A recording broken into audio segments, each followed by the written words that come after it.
ప్రస్తుతం జరుగుతున్న ఐపీఎల్ మ్యాచ్‌లను చూసినట్లయితే ఐపీఎల్ 2025లో తొలి 2 మ్యాచ్‌ల్లో ఓడిపోయిన 5 సార్లు ఛాంపియన్ ముంబై ఇండియన్స్ కోల్కతాతో జరుగుతున్న మ్యాచ్‌లో అదరగొడుతుంది. ఈ మ్యాచ్‌లో టాస్ గెలిచి బౌలింగ్ ఎంచుకున్న హార్దిక్ పాండ్యా సారథ్యంలోని ముంబై ఇండియన్స్ కేకేఆర్‌ను కనీసం పూర్తి ఓవర్లు కూడా బ్యాటింగ్ చేయనివ్వడం లేదు.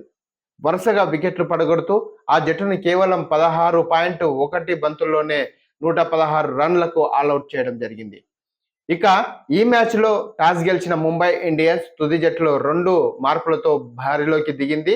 మాజీ కెప్టెన్ రోహిత్ శర్మను ఇంపాక్ట్ సబ్ జాబితాలో చేర్చింది.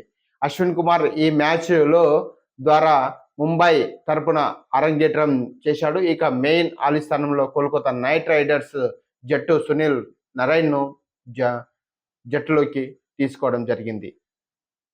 చూస్తూనే ఉండే శ్రీ బలాభిమన్యు ఛానల్.